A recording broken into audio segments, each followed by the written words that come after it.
Timnas Indonesia telah menunjukkan supremasinya terhadap Vietnam dalam kualifikasi Piala Dunia 2026 zona Asia.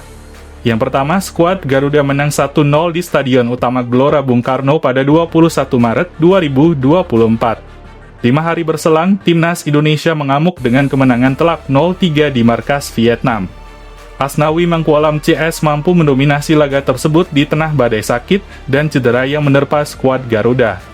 Kendati kehilangan sejumlah pemain di pertemuan kedua, namun Indonesia justru makin terengginas atas pasukan Nguyen itu.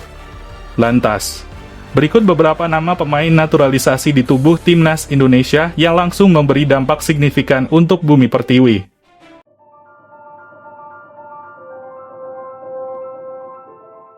Kehadiran Jay Itzes pada 2 pertandingan kontra Vietnam tampak memberi angin segar bagi Timnas Indonesia. Sebab Bang Jay menambah opsi pemain berkualitas baru di sektor pertahanan. Sejak mengukir laga debutnya, pemain berusia 23 tahun ini sudah berhasil mencuri atensi publik. Ketenangannya dalam menguasai bola memang memperlihatkan bahwa bek kelahiran Belanda ini punya kualitas. Debut Bang Jay bersama Timnas Indonesia terjadi di pertemuan pertama kala Indonesia menang 1-0 atas Vietnam. Bek berusia 23 tahun itu bermain sebagai starter selama 90 menit untuk menjadi palang pintu tangguh di skuad Garuda. Begitu juga dalam pertemuan kedua melawan Vietnam, Jay Itzes juga berkontribusi besar untuk Indonesia. Performa istimewa Bang Jay makin sempurna dengan mencetak 1 gol ke gawang Vietnam. Memanfaatkan skema sepak pojok, bek Venesia itu sukses menanduk bola hingga menjebol gawang lawan.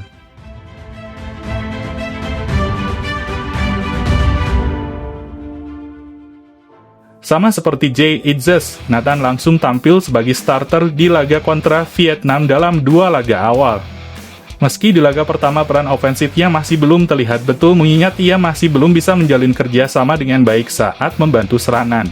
Tak ayal, Nathan hanya bermain 45 menit dan digantikan oleh Pratama Arhan di Gelora Bung Karno. Berbeda dengan Arhan yang kerap membantu serangan, Nathan lebih kokoh dalam segi bertahan. Kesempatan bermain penuh di laga kedua melawan Vietnam pun tak disia-siakan oleh bek Heerenveen tersebut. Dirinya sukses menyumbangkan 1 assist ketika skuad Garuda melumat The Golden Start dengan skor keparat 3-0 beberapa hari lalu.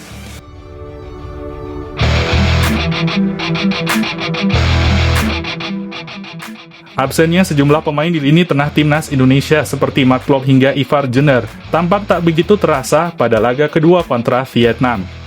Sebab Sintayong langsung menerjunkan naturalisasi anyar mereka, yakni Tom Haye sejak menit pertama. Hasilnya pun saat terlihat dirinya bisa memberikan kualitas dari pemain yang syarat pengalaman di pesepak bolaan Eropa. Ia juga memainkan duet yang baik bersama Marcelino Ferdinand di lini tengah skuad Garuda. Salah satu kontribusi dari pemain berusia 29 tahun ini ialah asisnya untuk gol Jay Itzes.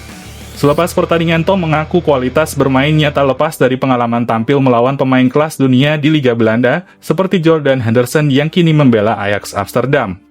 Menghadapi pemain-pemain bagus adalah hal yang hebat, dan itu membuat saya mendapatkan pengalaman yang bermanfaat. Berkat itu juga saya dapat berkontribusi, membantu Indonesia menang melawan Vietnam. Pungkas pemain 29 tahun tersebut. Sintayong selaku nahoda Indonesia juga memuji penampilan gemilang Tom Haye saat membantu membenamkan Vietnam. Tom mampu menjalankan peran sebagai jenderal lapangan tengah dengan baik dan mengesankan. Ia berhasil mengatur tempo permainan serta memberikan umpan-umpan kunci dan mencatat 1 assist di laga tersebut. Ucap pelatih asal Korea Selatan tersebut. Terlepas dari itu, Timnas Indonesia saat ini berada di posisi kedua dalam klasemen sementara grup F kualifikasi Piala Dunia 2026 zona Asia dengan perolehan 7 poin. Di laga selanjutnya mereka bakal menghadapi Irak pada 6 Juni dan Filipina pada 11 Juni 2024 mendatang.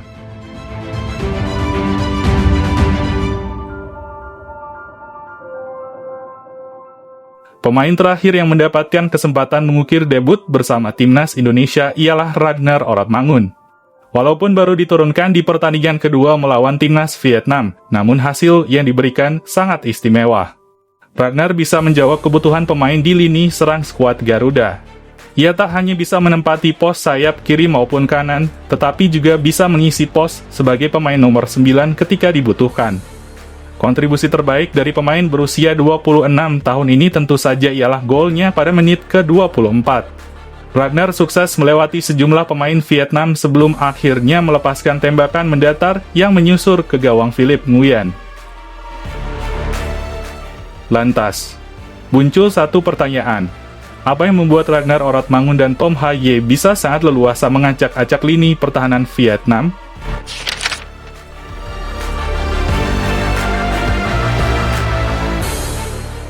Alasan pertama Tom Ha-ye dan Ragnar Oratmangun bisa tampil gacor adalah terbentuknya chemistry antar pemain yang baik. Hal ini diakui sendiri oleh Oratmangun di laman resmi PSSI. Hari ini adalah langkah yang baik dan juga pertandingan terakhir dengan hasil yang baik. Kami berusaha untuk membantu satu sama lain untuk berkembang ke level berikutnya, ujar pemain berusia 26 tahun tersebut. Alasan kedua mengapa Tom dan Ragnar bisa merajalela di kandang Vietnam adalah karena perbedaan kualitas yang mereka miliki dengan para pemain lawan. Dilansir dari laman Transfermarkt, Tom Ha-ye merumput bersama Heerenveen, sementara Oratmangun bermain untuk Fortuna Sittard. Dari klub yang mereka bela saja sudah terlihat jelas perbedaan kualitas kedua pemain tersebut. Pasalnya, baik Sittard maupun Heerenveen bukanlah klub yang mudah ditembus oleh para pemain dari kawasan Asia Tenggara, meskipun mereka berstatus sebagai pemain tim nasional negara masing-masing. Adapun alasan terakhirnya adalah karena Vietnam tak dapat mengidentifikasi gaya bermain keduanya. Seperti yang kita ketahui bersama, baik Tom dan Ragnar sama-sama mencatatkan debut di laga kedua kontra Vietnam. Dengan belum pernah bermain untuk Indonesia sebelumnya, maka besar kemungkinan kubu Vietnam belum mengenal sepenuhnya gaya permainan keduanya.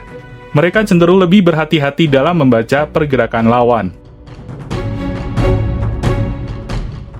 Terlepas dari semua itu, menarik untuk dinanti, akankah tim nasional Indonesia lolos di ajang Piala Dunia 2026? Lantas, menurut football lovers bagaimana? Tuliskan pendapatmu di kolom komentar.